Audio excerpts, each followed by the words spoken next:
तो good morning everyone. अब हम स्टार्ट करते हैं जिम्नोस्पर्म किंगडम द गोल्डन लेगेंसी, यानी कि इसके इकोनॉमिक इम्पोर्टेंस की बात करेंगे। तो एक प्राचीन जंगल था जिसमें एक अनोखा किंगडम बसा था। जिम्नोस्पर्म किंगडम ये दुनिया का सबसे पुराना और पावरफुल ट्रीज़ का घर था। राजा सिड्रस के शासन में यहाँ ये राज्य इकोनॉमिक रिचनेस और इवोल्यूशनरी सीक्रेट से भरा पड़ा था, यानी कि बहुत सारे इम्पोर्टेंस के लिए ये जाना जाता है। ठीक है, तो आज हम देखेंगे कैसे जिम्नोस्पर्म के इकोनॉमिक इम्पोर्टेंस हैं और इनके अलग अलग ग्रुप्स का फाइलोजेनी और रिलेशनशिप कैसे डेवलप हुआ। तो chapter 1, the golden treasury of gymnosperm kingdom, economic importance. तो जिम्नोस्पर्म किंगडम सिर्फ एक जंगल नहीं है, बल्कि एक अनमोल खजाना था जो दुनिया को बहुत कुछ देता था, है ना। इस तरीके से आप समझ सकते हैं। The wealth of timber industry, यानी लकड़ी का खजाना। एक बार कारपेंटर ओक्वा वुड जिम्नोस्पर्म किंगडम में आया और उसने देखा कि यहाँ सबसे मजबूत और वैल्यूएबल लकड़ी मिलती है। ठीक है, ओक्वा वुड के नाम से देख लो। तो पाइन, डियोडार, फिर और सीडर की लकड़ियाँ फर्नीचर, कंस्ट्रक्शन और शिप्स बनाने में काम आती हैं। सॉफ्ट वुड होने के कारण ये इजी टू कट हो जाती है, इसीलिए ये मैच स्टिक, प्लाईवुड और पेपर इंडस्ट्री में भी यूज़ होती है। द मैजिक ऑफ मेडिसिन्स, औषधि में का भंडार है ये। ठीक है, इससे मेडिसिन्स वगैरह भी बहुत बनती हैं। तो जंगल के एक वैद्य, हीलर यानी कि एफिडेरा सैग ने ये पाया कि कुछ जिम्नोस्पर्म प्लांट्स मेडिसिनल प्रॉपर्टीज़ रखते हैं। जैसे एफिडेरा प्लांट से एफिडेराइन केमिकल मिलता है जो अस्थमा और कोल्ड के इलाज में यूज़ होता है। टेक्सस बकाटा यू ट्री जो होता है वो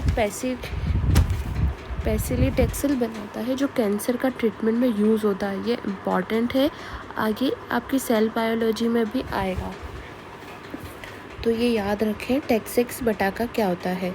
द एडिबल वेल्थ, यानी कि भोजन का खजाना भी है। तो जंगल में एक ट्राइब चिलगोजा वॉरियर्स रहती थी जो जिम्नोस्पर्म सीड्स का इस्तेमाल करती थी। पाइनस पाइन के सीड्स चिलगोजा खाने में यूज़ होते थे। जिनेटम के लीव्स और सीड्स भी एडिबल होते हैं जो लोकल फूड कल्चर्स का हिस्सा है। रेसिन ऑयल्स और फ्रेगमेंट्स, सुगंधित संपत्ति। ठीक है, तो एक दिन एरोमैथपेरिटिस स्प्राउस ने देखा कि ये ट्रीज़ खुशबू और यूज़फुल ऑयल्स भी देते हैं। पाइन ट्रीज से टर्पाइन ऑयल और रेसिन मिलता है जो पेंट्स, वार्निश और वाटरप्रूफ में यूज़ होता है। जूनिपर से एसेंशियल ऑयल्स मिलते हैं जो परफ्यूम्स और एरोमा थेरेपी में यूज़ होते हैं। इन्वायरमेंटल रूल, तो पर्यावरण रक्षक में क्या काम आया? तो एक दिन अर्थ गार्जियन सिड्रस ने ये पाया कि ये ट्रीज़ सिर्फ इकोनॉमिक नहीं बल्कि इन्वायरमेंटल सेवियर्स भी हैं। ये ट्रीज़ कार्बन डाइऑक्साइड को ऑब्जॉर्व करते हैं और ऑक्सीजन रिलीज़ करते हैं जो क्लाइमेट चेंज को कंट्रोल करने में मदद करता है। जिम्नोस्पर्म फॉरेस्ट सॉइल इरोजन रोकने में भी मदद करते हैं जो इकोसिस्टम के लिए बहुत ज़रूरी है। Chapter 2, the evolutionary blood line, phylogeny of gymnosperm. जंगल में एक एंशिएंट ट्रीज फॉसिल फिर रहता था जो जिम्नोस्पर्म की पुरानी कहानियों में ज्ञान रखता था। ठीक है, यानी कि फॉसिल्स का मतलब क्या है? पुराने। ठीक है, तो अब थोड़ा इवोल्यूशनरी से भी यही जान रहे हैं ना कि भाई इवोल्यूशन हुआ तो हुआ कहाँ से? हुआ तो टेरिडोफाइट से ही होगा, है ना। तो द प्रिमिटिव जो इसका एंसेस्टर था ना वो टेरिडोस्पर्म्स था। सीड फर्म्स, सबसे पहले प्राचीन युग में सीड फर्म्स यानी कि टेरिडोस्पर्म्स युग गए जो जिम्नोस्पर्म का सबसे पुराना एंसेस्टर्स दिखे थे। ये फर्म्स जैसे दिखते थे लेकिन सीड्स बनाते थे, यही उनका सबसे बड़ा इवोल्यूशन था। डेवोनियन और कार्बोनिफेरस पीरियड में ये सबसे ज़्यादा डेवलप थे। द राइज ऑफ साइकेडोफाइटा यानी साइकेडस, द पाम लाइक वॉरियर्स। साइकेडस एक अलग ब्रांच में इवॉल्व हुए और ये पाम ट्रीज जैसे दिखने लगे। ट्राइएसिक पीरियड में ये सबसे ज़्यादा डेवलप हुए और डायनासोर्स भी इनसे जुड़े थे, है ना। जुरासिक पीरियड में डायनासोर्स वगैरह सुना होगा आपने। हाँ, तो आज भी साइकस एक लिविंग फॉसिल्स हैं जो इवोल्यूशनरी हिस्ट्री का प्रूफ है। द कॉर्निफेरोफाइटा डायनेस्टी, कॉर्निफेरस यानी कि जाइंट्स ऑफ फॉरेस्ट, एक नया एवोल्यूशनरी लीप कॉर्निफर्स में आया जो सबसे ज़्यादा पावरफुल ट्रीज बन गए।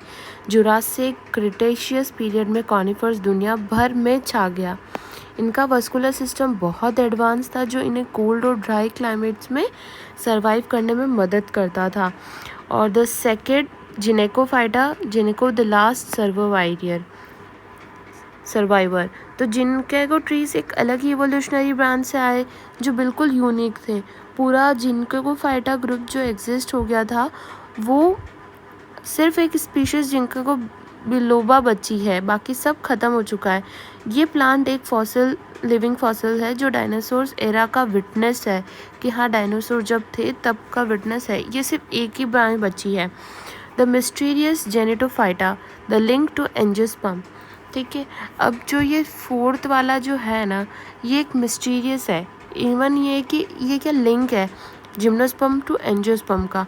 एक दिन एक साइंटिस्ट एफिडेरा स्कॉलर ने देखा कि कुछ जिम्नोस्पर्म के फीचर्स एंजियोस्पर्म से मिलते हैं। जेनेटम और एफिडेरा में वेसल्स होते हैं जो एंजियोस्पर्म में होते हैं। ये एक ट्रांजिशन ग्रुप है जो एंजियोस्पर्म और जिम्नोस्पर्म के बीच का ब्रिज है। ठीक है, चैप्टर 3 देखेंगे the relationship between main groups of gymnosperm. तो एक दिन एल्डर, सबसे पुराना कौन है, पाइनी है, सभी जिम्नोस्पर्म स्पीशीज को एक साथ बुलाया और कहा हम सब एक फैमिली हैं लेकिन हमारी इवोल्यूशनरी जनरे अलग अलग है। कोई कब आया है, कोई कब आया है, कोई कब आया है ना। तो साइकेडोफाइटा वर्सेस कॉनिफेरोफाइटा। साइकेड्स प्रिमिटिव होते हैं और इनमें मोटाइल स्पर्म्स होते हैं। कॉनिफर्स में नॉन मोटाइल स्पर्म्स होते हैं और ये ज़्यादा एडवांस होते हैं, है ना। जिंकेगोफाइटा वर्सेस अदर जिम्नोस्पर्म। जिंकेगोबिलोआ एक अकेला बच्चा है जो कि लिविंग फॉसिल है। इनका स्ट्रक्चर साइकड्स और कॉनिफेरस दोनों से अलग होता है। जिनेटोफाइटा में वेसल्स प्रेजेंट होते हैं जो कि एंजियोस्पर्म का एक लिंक है। कॉनिफेरस और जिनेटोफाइटा दोनों अलग अलग क्लाइमेट्स में अडेप्ट कर गए।